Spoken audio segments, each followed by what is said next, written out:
Alors, Esther, Universal, la filiale Universal au Cameroun a fermé ses portes. Et je pense qu'aujourd'hui, quand même, nous sommes avec la bonne personne pour en parler. Et tu pourras, voilà, justement, comme par hasard, et c'est bizarre, tu vois, tu pourras nous expliquer en fait, c'est quoi, qu'est-ce qui s'est passé. D'après ce que moi j'ai lu, c'est comme si on nous disait que voilà, de l'argent, Universal perdait de l'argent et tout, voilà. Tu es là, tu peux nous donner la bonne information. Ouais, alors, il faut savoir qu'Universal, c'est une multinationale. Et aujourd'hui, c'est un groupe coté en bourse.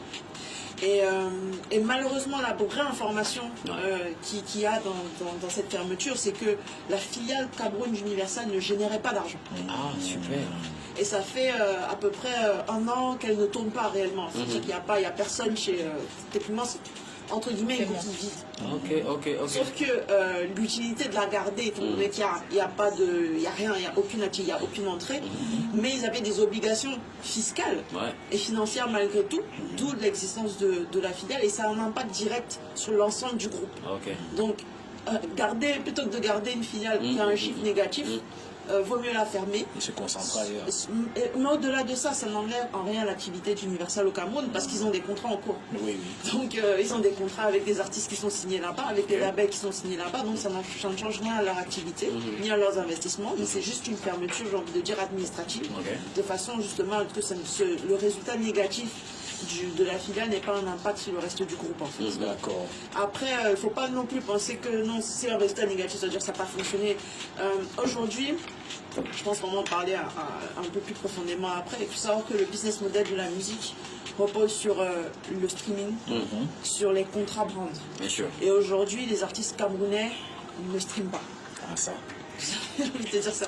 Ça ne stream pas. Donc ça veut dire que techniquement, la maison de disques investissait de l'argent, mais ne récupérait pas l'argent. C'était pas rentable en fait.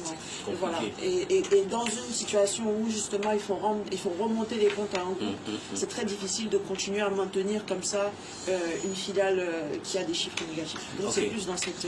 en même temps, on comprend mieux beaucoup de choses. Hein. Ouais, bien sûr, on comprend beaucoup de choses parce que déjà sur les réseaux, il y a tellement de personnes qui... chacun qui va de chacun donnait son information, chacun voulait chacun voulait jouer à l'intéressant en disant que ouais, j'ai la bonne info et tout. J'ai lu tellement de choses dans des groupes WhatsApp tout à l'heure et franchement, vu que tu es avec nous, tu nous as donné la bonne information.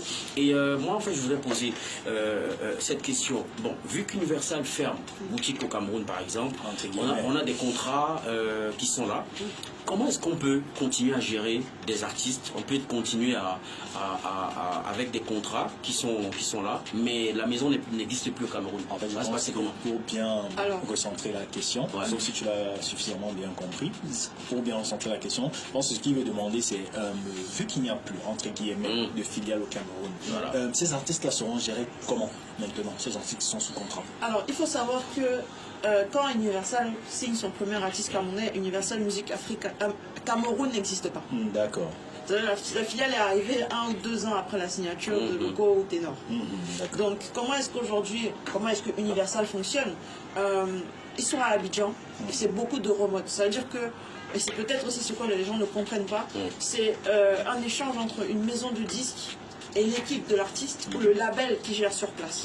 Donc aujourd'hui, Universal a des contrats de licence avec des labels qui s'occupent du développement d'artistes en local. Et il a aussi des contrats en exclusivité, donc en direct avec des artistes. Donc tous les échanges se font soit vraiment par des échanges à distance, donc vraiment mail-call, ou alors déplacement de l'équipe Universal Abidjan-Cameroun ou des Camerounais vers Abidjan. Ça fait longtemps que c'est comme ça que ça fonctionne. Bien sûr. Et c'est pour ça, d'où l'importance en fait pour l'artiste qui est signé d'avoir une équipe solide sur place. Et souvent c'est ça qui manque. C'est même souvent ça qui manque.